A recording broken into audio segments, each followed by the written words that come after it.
Denis Hameau, bonjour. Bonjour. Vous êtes conseiller métropolitain délégué à la Smart City de Dijon Métropole. Absolument. Euh, On Dijon. Voilà, On Dijon, on a tous en tête dans cette communauté des infrastructures numériques ce programme emblématique. On se souvient qu'avec Angers, vous avez fait partie des deux métropoles, on va Oui. dire, de taille moyenne à investir le sujet. C'était il y a combien de temps maintenant? Alors, la conception 2014, Ah oui, quand même. l'élaboration 2016-2017, l'attribution du contrat 2018. Et depuis 7 ans, bientôt 8, on travaille d'arrache-pied sur les différentes étapes du projet. Vous y étiez déjà, vous, à la genèse du projet? Oui, oui, oui, oui. Vous étiez déjà Oui, oui. impliqué là-dedans. Donc c'était quoi les objectifs, les ambitions de Dijon et dans quelle mesure se sont-elles réalisées partiellement ou vous en ouvrez d'autres, j'imagine? Alors, l'ambition au départ, c'est qu'on constate que pour la ville de Dijon, il y a 6 postes de pilotage qui pilotent la sécurité, le management des crises, l'éclairage public, la police municipale, l'éclairage, la mobilité. Et tous ces postes-là sont un peu dispersés, séparés, il n'y a pas de coordination. En fait, dans l'espace public, on a des fonctions robustes qui par Ouais, métier répondent ouais. bien. Et on a des contrats d'exploitation, de maintenance dans tous les sens. Et tout ça n'est pas complètement coordonné. D'accord. Donc le premier constat, il est efficace, robuste, mais par rapport aux enjeux technologiques, à ce que peut permettre les innovations, on est un peu loin. Donc est-ce qu'on ne peut pas tirer parti de ces évolutions-là, numériques, infrastructures, pour se poser la question du pilotage de l'espace public et de la ville, mais pas seulement de la ville de Dijon, puisque là, nous, on a ces compétences-là, mais les 22 autres communes de la métropole ne l'ont pas. À l'époque, on était communauté urbaine, on Ouais. n'avait pas, enfin communauté d'agglomération puis urbaine, on n'avait pas finalement partout cette capacité à adresser le territoire. D'accord. Donc il y a à la fois un sujet de coordination d'un certain nombre de grandes fonctions urbaines, mais il y a aussi un sujet d'échelle territoriale qui Et est de de se dire, partage de services? on pourrait aider les villages de Flavignerot, de Magny, et on pourrait aider Chenauve, où l'on vit, voilà, d'autres à avoir un service de haut niveau. Aujourd'hui, peut-être un rappel, Dijon, Dijon Métropole, c'est combien d'habitants, c'est combien de communes? Alors on a 265 000 habitants et 23 communes. D'accord. Voilà. Et qui sont toutes impliquées à des degrés entre guillemets égaux sur le programme On Dijon? Alors sur le programme On Dijon, le gros des infrastructures était quand même sur je veux dire, le La centre, ville-centre, donc la ouais. ville-centre. Un petit peu aussi sur Chenauve, Longwy, les villes un peu proches. Ensuite, les autres enjeux qu'on a travaillé avec les maires des communes alentours, ça a été dans un deuxième temps, puisqu'il a fallu mettre à niveau, par exemple, l'éclairage public. Mhm. Donc l'éclairage public, on a travaillé avec tous les maires, sur tout Oui, l'éclairage, tous concernés. de manière à gagner à terme 65% d'économie d'énergie sur l'éclairage public. Ah oui, On a commencé par les zones les plus obsolètes, puisque c'est là qu'on gagnait le plus, en discussion avec les maires.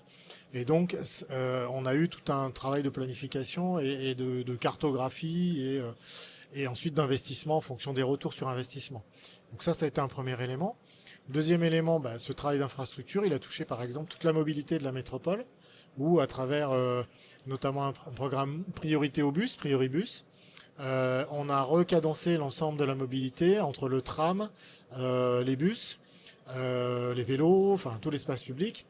Et ce travail-là, évidemment, a été au bénéfice de toute l'aire métropolitaine, puisque en fait, on a travaillé pour que les bus qui s'approchent d'un feu puissent dialoguer avec le feu et avoir la priorité ah sur oui, l'ensemble de la métropole. d'accord. Et donc ce travail-là nous a permis d'augmenter l'efficacité du dispositif de transport collectif, transport en commun, et donc d'avoir plus de voyageurs, et du Que ce coup soit plus fluide et plus fluide, efficace, donc plus, plus plus efficace, intéressant pour les passagers. donc plus de multimodal. Ouais. Donc je viens en voiture, je la pose, je me mets en parking relais, je prends le tram, ensuite je sais que je peux prendre une ligne de bus, j'ai des vélos par là. Voilà. Et cet ensemble-là nous a permis d'apporter du service à l'ensemble de l'aire métropolitaine, pas qu'à la ville-centre.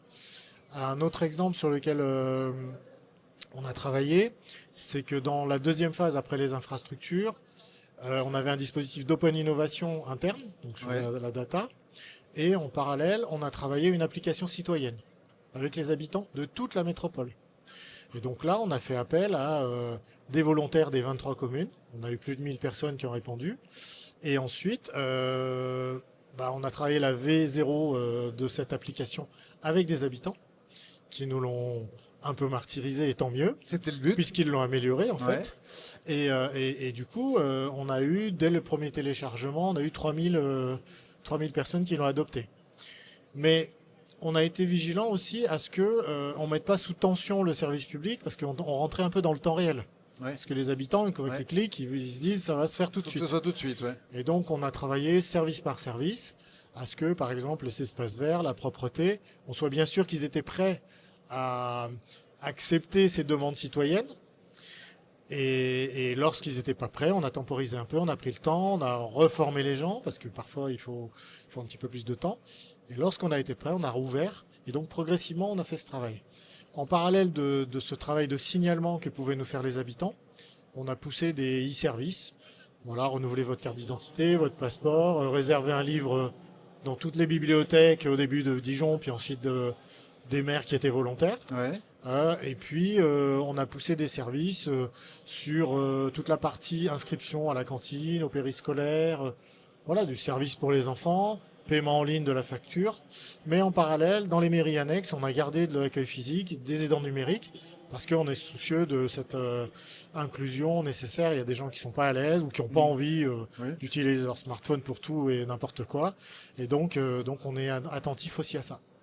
Donc quel premier bilan vous faites? Parce que et d'ailleurs le marché est attribué en 2019, vous me disiez. 2018, juin 2018. 2018. Qui Ouais. vous a accompagné justement? Quelle est l'entreprise qui a Alors il y a un remporté ce consortium marché d'entreprises parce que en fait notre question était complexe. C'était finalement comment piloter à l'échelle de 23 communes un espace public et les grandes fonctions urbaines de cet espace public. Et fusionner de l'existant Voilà. aussi, ce qui est pas toujours le plus simple. Revisiter ou fusionner, et puis aussi coordonner cet ensemble-là de manière efficace, c'est-à-dire Ouais. intervenir du premier coup correctement avec les bonnes équipes et en lien avec les habitants. Voilà. Petite couche de complexité Donc, en donc plus. une petite couche de complexité. Donc ce qu'on peut dire aujourd'hui pour nous, les premiers retours, d'abord on a fait un sondage de satisfaction pour voir si les habitants étaient satisfaits de ce qu'on avait proposé. On a eu en mars l'année dernière 84% de satisfaction. Je considère que on a rempli la mission C'est plutôt pas pour mal. cette première phase. Le deuxième sujet important, c'est que par exemple sur l'éclairage public, on est aujourd'hui capable de faire des scénarios ou des scénarii qui sont en fonction de ce que souhaite le maire. Ouais. Sur un village comme Flavignereau, à certaines heures, ils voudront éteindre complètement, par exemple. D'accord. Ou alors sur telle ou telle zone, ils voudront un scénario éclairage jusqu'à 23 heures correct. À partir de 23 heures, on baisse de 80% l'intensité. Et quand les gens repartent au travail, on va réaugmenter. Donc on va commencer à avoir des scénarios possibles. Et ce faisant, on va pouvoir faire des arbitrages démocratiques avec les habitants, en fait. Est-ce que sur cette zone, on veut plutôt de la visibilité, de la sécurité, et est-ce que c'est tout le temps ou est-ce qu'on veut être sympa avec la biodiversité? Parce que moins on est clair, plus on est favorable à la biodiversité. Donc c'est intéressant quand on rentre dans ce type de projet, de se dire qu'on peut aussi avoir des débats intéressants et qui peuvent associer et créer l'adhésion citoyenne. Un autre exemple qui est pour moi important, c'est toute la partie qu'on a pu travailler sur l'éclairage public, puisqu'en fait en rénovant 28 000 points lumineux à ce stade sur 34 000, donc on n'est pas loin des 100%. Ouais. On y sera en fin d'année prochaine. On a fait plus de 40% d'économie d'énergie à ce stade. On vise 65%, je pense qu'on les dépassera. Ouais. Et on a permis à la collectivité de gagner 6 millions d'euros en retour sur investissement en C2E par exemple. Vous voyez, donc c'est aussi des éléments concrets. À travers les data et l'open innovation qu'on a faite par exemple sur la partie données d'espace public, on avait récupéré 200 km de voirie départementale Ouais. qu'on ne connaissait pas puisque c'était dans le cadre de transfert de compétences entre les départements et la métropole. On a travaillé avec une start-up qui nous a fléché les 10 zones de danger sur ces 200 km qu'on ne connaissait pas. Donc photo, IA, différents dispositifs. Et donc on a pu flécher les investissements prioritaires rapidement pour sécuriser ces zones et permettre aux habitants d'être plus en sécurité et en même temps à la voirie d'être en état, quoi. Voilà, vous voyez, c'est des exemples concrets Très concret. sur Très lesquels on concret, peut travailler. et je vous en remercie.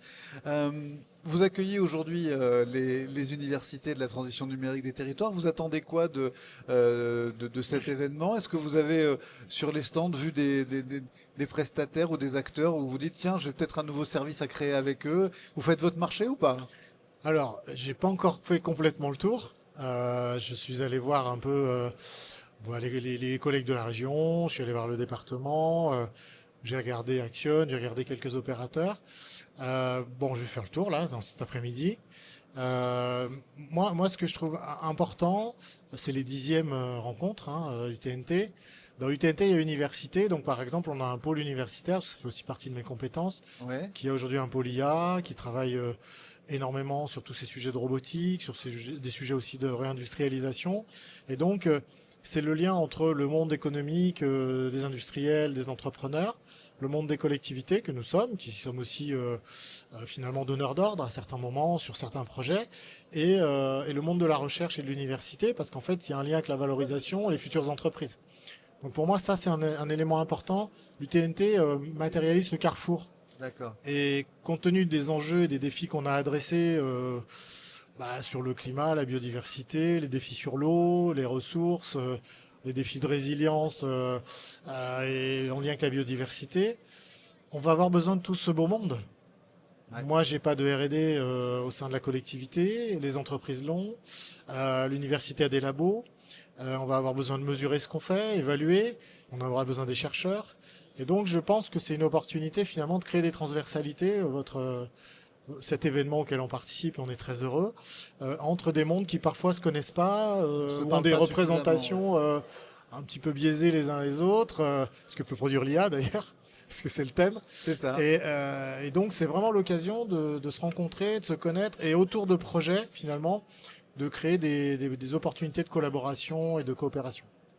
Super, je vous remercie beaucoup, Denis Hameau. Je crois que le certain nombre de privilégiés qui sont inscrits en amont vont pouvoir visiter le centre de supervision demain après-midi, Ouais. je crois. Oui, de Dijon. demain on a une délégation vers 14 heures C'est ça. que j'aurai plaisir d'accueillir.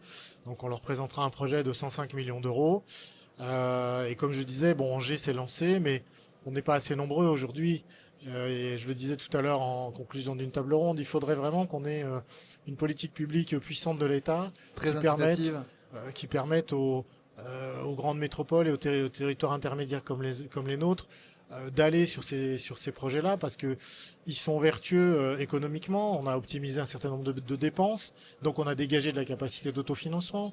Ils sont vertueux sur le plan du travail démocratique, puisque si on le fait avec les habitants, on va créer des possibilités d'échanger sur la biodiversité, sur des enjeux de construction, Oui, de la d'habitat, vraie participation. sur les îlots de chaleur ou les îlots de fraîcheur, enfin tous ces sujets-là, des vraies participations. Et puis les enjeux de résilience et de biodiversité, on va avoir besoin des habitants pour savoir où sont les coccinelles, les abeilles, voilà. Et tout ça, c'est des projets enthousiasmants et qui peuvent permettre, si on a une politique publique puissante, aussi de recréer du lien et de la confiance, puisqu'on voit bien aujourd'hui la politique. Localement, ça marche. On a plutôt des bons retours des habitants, mais nationalement, on a besoin d'être un peu plus puissant et un peu plus stratège, quoi. Super. Voilà. Merci encore, Denis Hameau. C'était passionnant. J'espère que d'autres territoires s'inspireront de votre initiative pionnière. Je rappelle que vous êtes conseiller métropolitain délégué à la Smart City de Dijon Métropole. Merci encore de nous accueillir. Merci. Et puis à bientôt. À bientôt. Au revoir.